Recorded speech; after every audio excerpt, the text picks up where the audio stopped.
Welcome to Inside the Box. Why is it so fucking cold in here? Because today we're reviewing Dead of Winter. And I've had the air conditioning running full blast all day. Flavor win! Dead of Winter from Plaid Hat is a meta co-op game. Did I get that right? Okay, good. Where 2 to 5 players each control a group of survivors living together in a harsh post-zombie apocalyptic winter. Players must work together to keep the colony alive by foraging for food and supplies, while also satisfying both individual and group objectives, and keeping wary of any possible traitors in their midst who will stop at nothing to make sure everyone becomes a zombie popsicle. It's a dangerous world filled with interesting characters and surprising twists that will keep you guessing and struggling to survive until the very end. Join us as we delve deeply into Dead of Winter. Can we please turn the AC off? What the? Are dress in layers okay? I have like 0 body fat here. Dear God, you haven't eaten the cats for sustenance yet, have you? They're in my coat.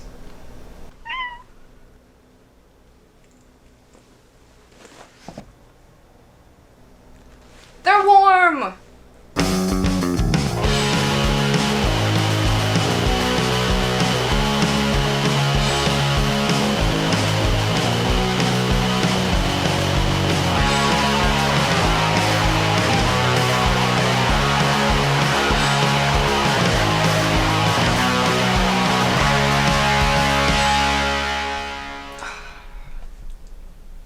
Aren't you cold?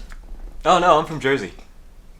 Dead of Winter takes its inspiration from the best zombie media, where the conflict between humans in an unstable society is the main dramatic theme, with zombies playing the background role of the force of nature that brings humans back to a primitive way of life. Oh. Are you going to be okay playing this game? Why? 'Cause, you know, your zombie heritage?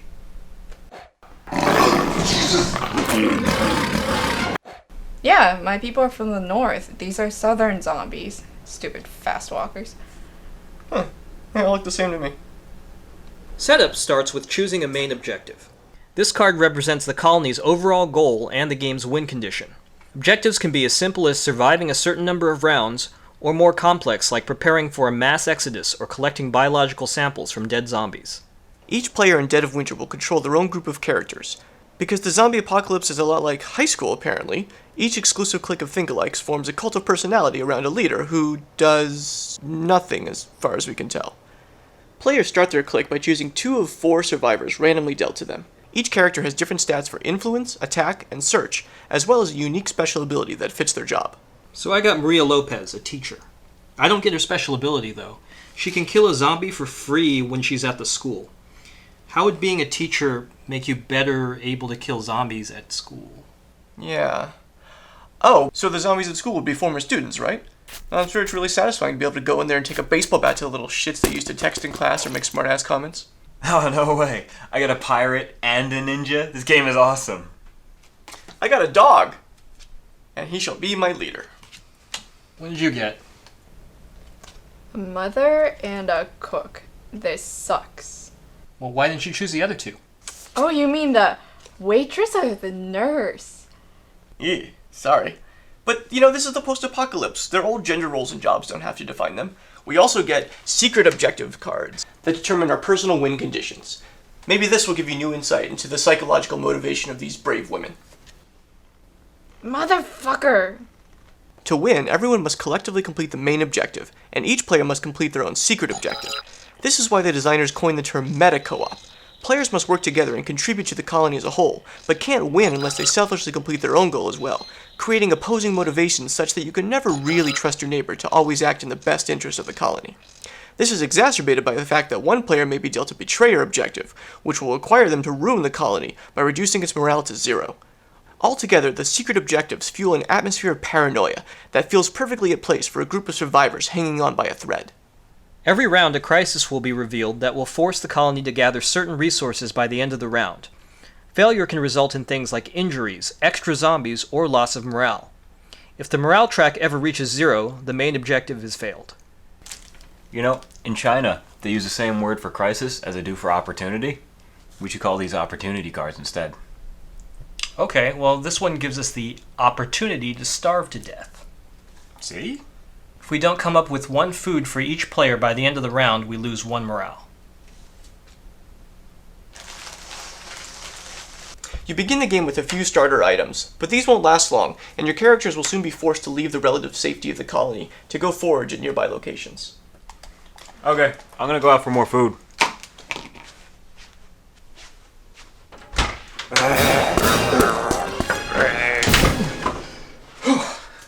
It's snowing out, guys. Also, there's a horde of zombies out in the parking lot. What? I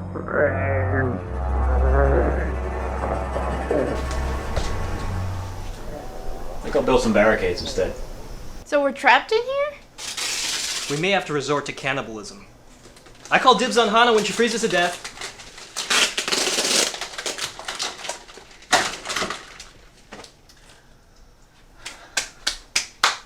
We're good. At the beginning of the round, each player rolls action dice.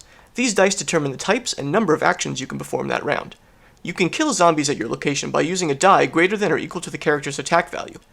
And you can search a location with a die roll greater than or equal to their search value, so lower numbers for these stats are better. Other actions can be performed with a die of any value. Each time a character travels or kills a zombie, they must roll the exposure die. Exposure can result in frostbite, wounds, or a deadly zombie bite, although this risk can be obviated by using fuel cards to travel and weapon cards to attack. I use the fuel to go to this school. And I'll search. Each location has its own deck of cards that represent items that can be found there. In addition to consumables like food and gas, you can also find tools, books, and weapons that can be equipped to characters for special benefits. Making noise allows you to search deeper, but may result in more zombies being alerted to your presence. I got an event. At some point, you'll be faced with the choice of whether to add more survivors to your following. More characters give you more actions, but the larger your group is, the more food you'll need and the more zombies you'll attract, assuming you're not already married to one. Should I play it? I'll get it. Don't answer it. Could be zombies. Zombies don't knock. Again with the zombie stereotypes, and porn stars can't drive, right? What? That's not even a real stereotype. Hey. Hey, sorry we're late. Traffic was terrible. There must be a lot of porn stars on the road. So, we've got one survivor and one useless survivor. Helpless survivor! Whatever. Do we want to let them in? I brought booze! Let him in. Here you go. Oh, thanks. So how'd you get past all the zombies? Well, you'd be surprised how a few things will eat a creature that freely shits all over itself. I'm gonna contribute 2 cards to the crisis. At the end of each round, everyone's crisis contributions are shuffled and tallied. Here, betrayers can influence colony survival anonymously by contributing the wrong card types, which will count against the crisis. You'll also need to make sure you have enough food to feed each of your survivors every round. You'll need 1 food token for each 2 survivors, including pointless survivors. Helpless survivors. Whatever. Okay, we don't have enough food, so we get a starvation token and we lose 1 morale. Once the crisis has been resolved, new zombies arrive at locations based on the number of survivors present. Barricades can be used to temporarily hold off incoming zombies. Nice barricade. I hope they didn't wake up baby Maya. I'll go check on her. One of the game's novel mechanics is the Crossroads deck. During a player's turn, the player to their right draws a Crossroads card, and if the trigger conditions are met, the card is revealed, and the players must choose between 2 options. Guys, I can't find baby Maya anywhere. Could she have gone out the cat door? We have to find her. I lost my wife's iPhone last week. I can't lose the baby too. I agree, we can't afford to lose any more morale. I'll get my coat.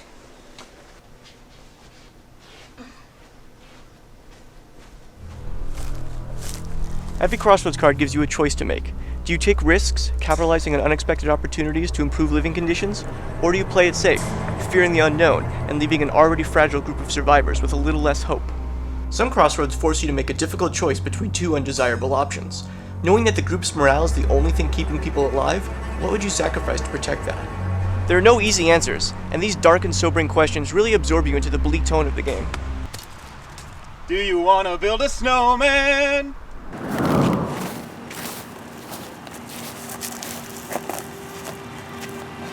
Oh my god.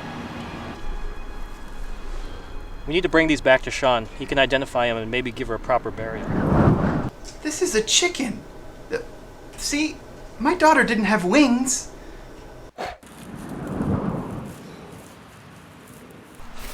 Guys, I can't go on. I'm just so bored. I'll see you inside. We're all gonna die out here! Did anyone think to check behind the couch? Yep, here she is. Hooray! Well, we got through that. No thanks to Brandon. I think he wanted us to lose morale. Let's vote to exile Brandon. Hey, I'm useful. I'm on the way back. I found this. Our current crisis is for fuel. How is that helpful? Well, if you kick me out, I'll smash your head with it. That's how. I'm gonna vote no exile. Okay, we found the girl, but we went everywhere and made a lot of noise. Before the next round of zombies spawn, we need to find some more weapons.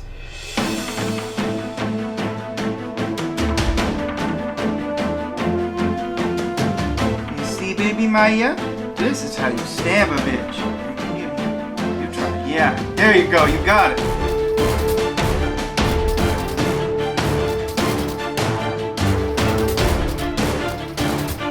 What are you working on? I'm making a shiv.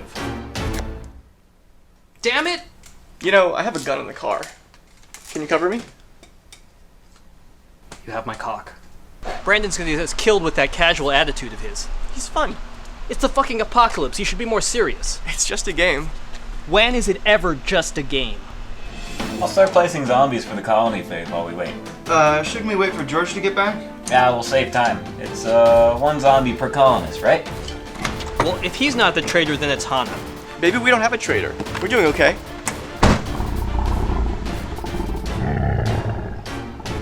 Run! You get a zombie, and you get a zombie. Everybody gets a zombie. More zombies. Everywhere. Zombies for me. Zombies for me. Where are they coming from? Zombie. Who wants more zombies? Oh, hey, I think George needs something. What did you do? I just put out one zombie per colonist. It's half the number of colonists. You put too many out. Oh yeah, I meant to ask you, what happens when we run out of room for zombies on the board? Then the area gets overrun and the survivor with the lowest influence is killed. Which one of us has the lowest influence? Well, I guess that answers that. This is awkward. Hey, should we throw the baby to him too? Yeah. Zombies won't eat worthless survivors. Helpless survivors. Whatever! Let's just go inside. The death of beloved characters, and occasionally players, is always a very real possibility, so it's best not to become too attached to any particular survivor. Despite losses, the group must always go on, because the next crisis is always just around the corner.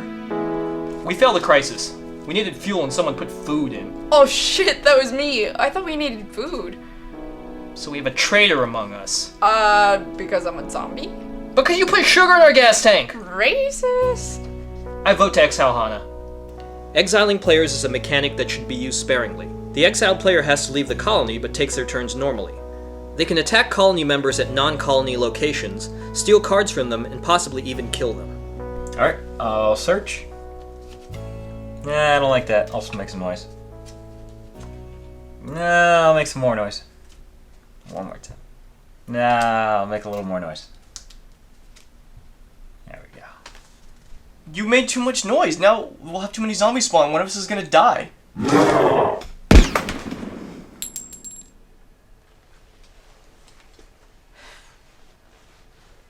Ha! Suck it, stupid zombie! Sorry. Hey, did you roll for exposure when you moved here? Every time the exposure die is rolled, you run the risk of a zombie outbreak. Infection can spread across the entire colony, unless the infected character is sacrificed. You weren't the betrayer. I told you! It's too late now. You know what you have to do.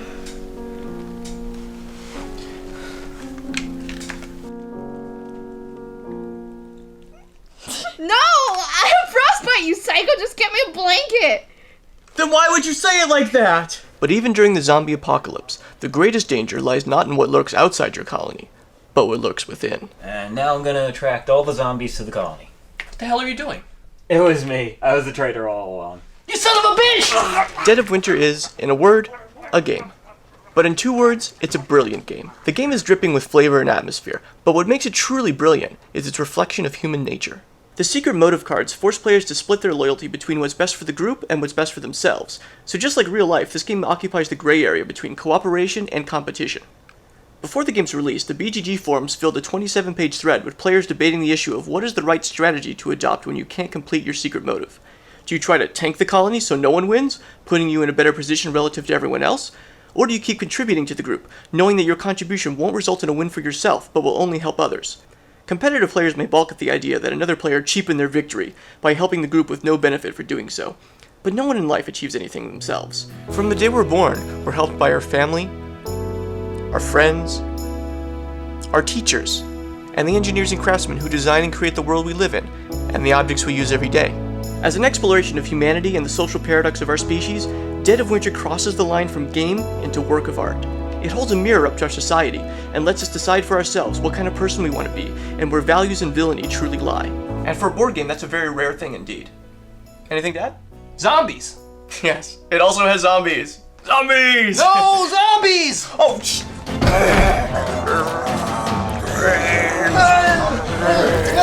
Oh, God, no! there's so many of them. Some are even tokens. Out the window!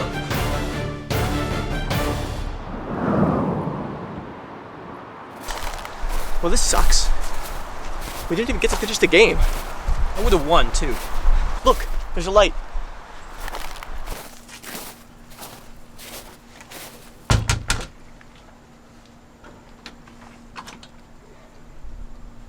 Please, our home was overtaken by zombies and everyone we know is dead. Can we come inside out of the cold? Have you any skills to contribute to the group? We review board games?